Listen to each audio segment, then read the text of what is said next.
Hey guys, this is Miss Naramore. I miss you guys and I hope you and your family are doing well. This week we're going to be starting our novel study on a book called Milkweed by Jerry Spinelli. It's about a little boy who is orphaned during the time of the Holocaust when Hitler's regime is taking power, and it talks about the adventures and the struggles that this little boy goes through during this time. I think that you will really enjoy this book. Hopefully you enjoyed the articles that you read last week about the Holocaust, and that introduced you to some of the things that were going on.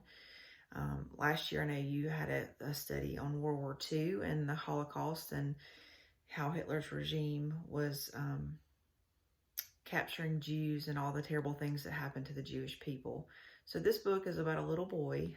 Again, he lives in Poland and he doesn't have parents, so he befriends these group of young thieves, and we're going to be breaking up the book into chapter segments.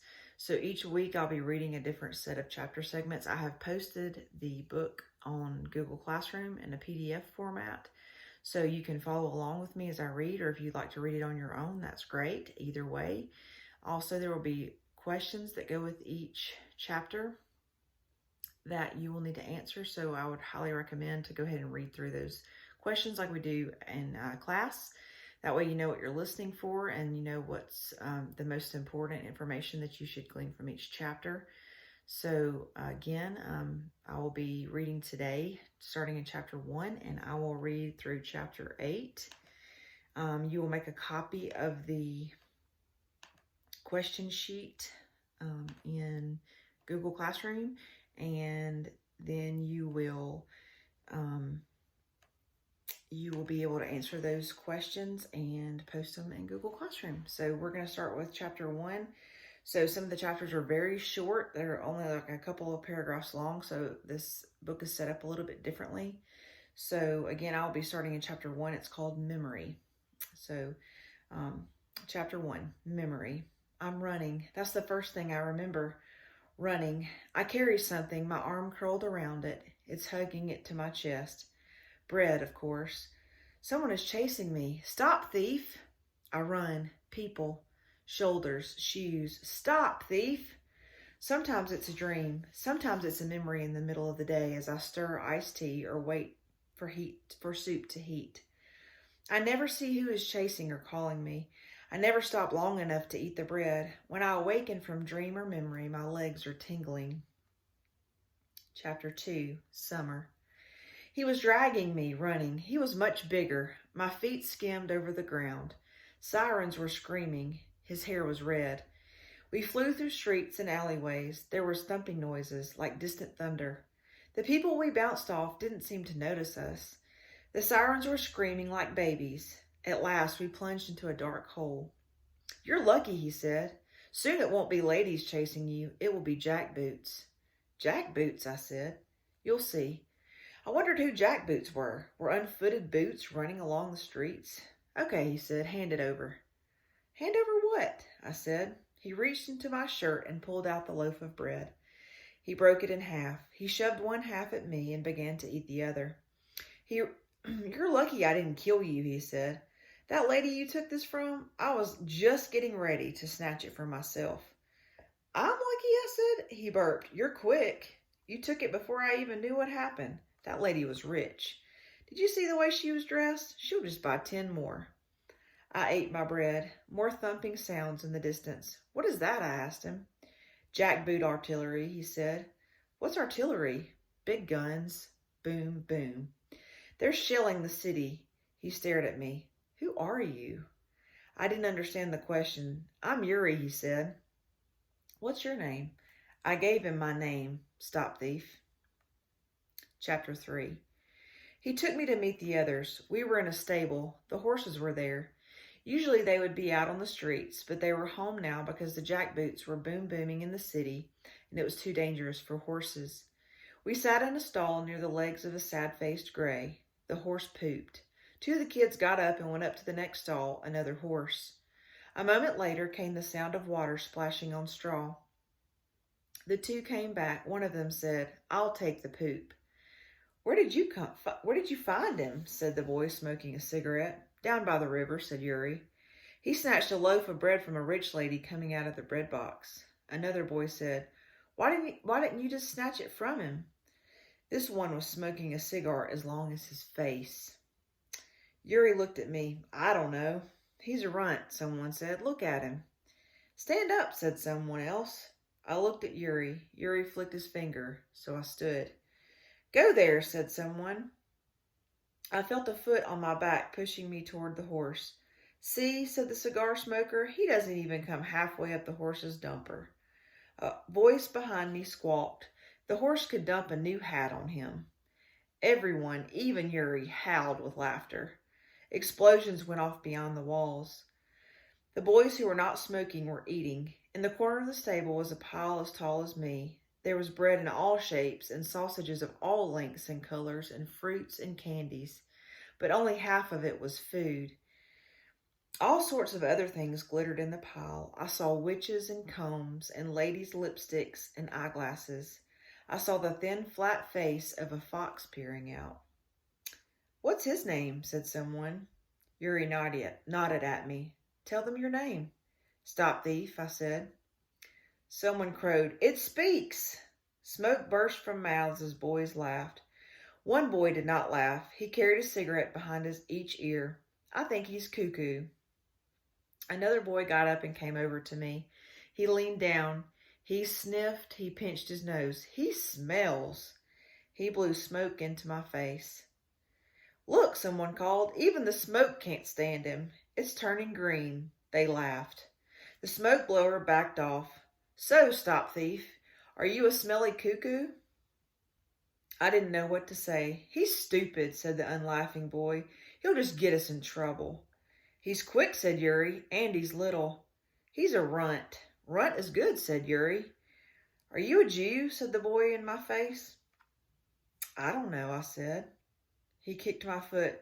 "How can you not know? You're a Jew or you're not a Jew." I shrugged. "I told you he's stupid," said the unlaugher. "He's young," said Yuri. "He's just a little kid." "How old are you?" said the smoke blower. "I don't know," I said. The smoke blower threw up his hands. "Do you know anything?" "He's stupid. He's a stupid Jew. A smelly, stupid Jew. A tiny, smelly, stupid Jew." More laughter. Each time they laughed, they threw food at each other and the horse. The smoke blower pressed my nose with the tip of his finger. "Can you do this?" He leaned back until he was facing the ceiling. He puffed on the cigarette until his cheeks, even his eyes, were bulging. His face looked like a balloon. It was grinning. I was sure he was going to destroy me with his face full of smoke, but he didn't. He turned to the horse, lifted its tail, and blew a stream of silvery smoke at the horses behind. The horse snickered. Everyone howled, even the unlaugher, even me. The pounding in the distance was like a heartbeat after running. "He must be a Jew," said someone. "What's a Jew?" I said. "Answer the runt," someone said. "Tell him what a Jew is." The unlaugher kicked a ground straw at a boy who hadn't spoken. The boy had only one arm. "That's a Jew," he pointed to himself. "This is a Jew," he pointed to the others. "That's a Jew, that's a Jew, that's a Jew." He pointed to the horse. "That's a Jew." He fell on his knees and scrabbled in the straw near the horse flop.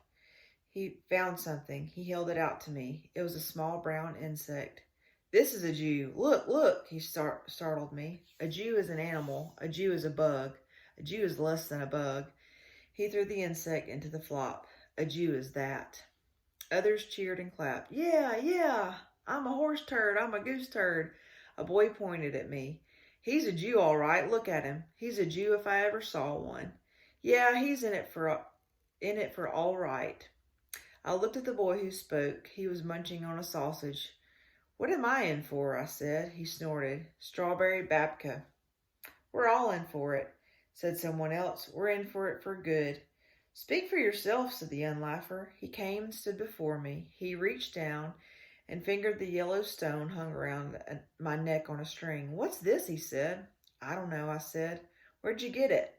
"I always had it." He let go of the stone. He backed off to arm's length. He wet his finger with spit and rubbed my cheek. He was a gypsy. There were gasps of wonder. The others leaned forward, munching, puffing their tobaccos. How do you know? Look at his eyes. How black, and his skin.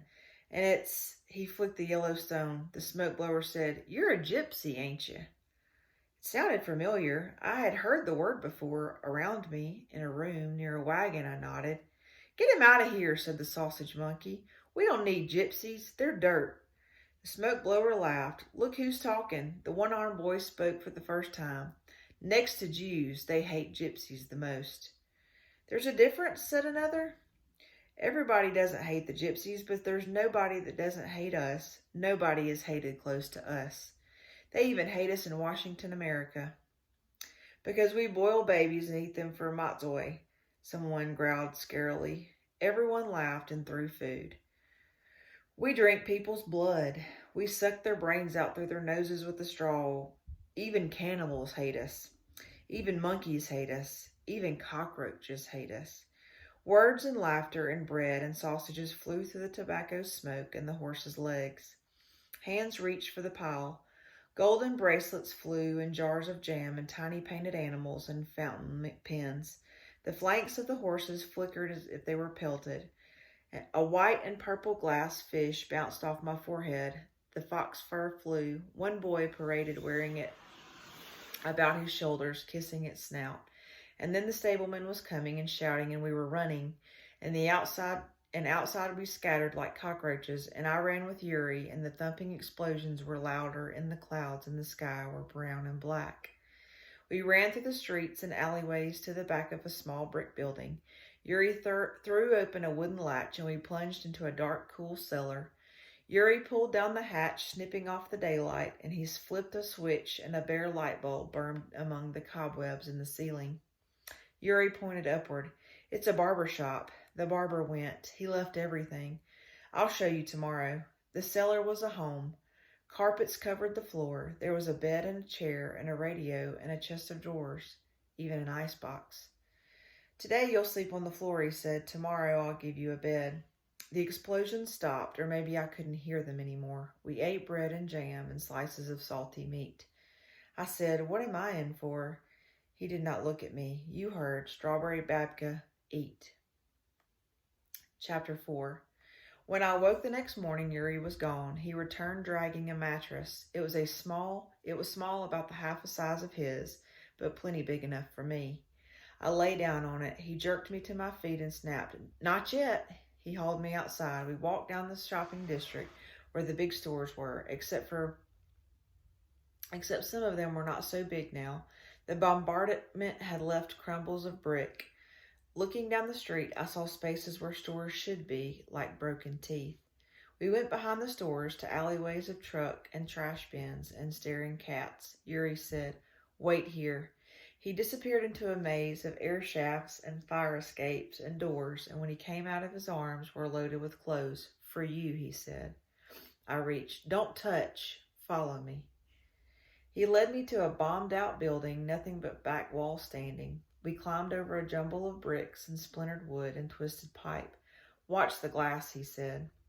I kept stumbling over the heads and arms of mannequins. We came to a lopped-off stairway. Yuri tested it. Okay, he said. We went down into the rubble. Whenever we came to a knob in a pipe, he turned it. Some gave out steam, some nothing. We stopped at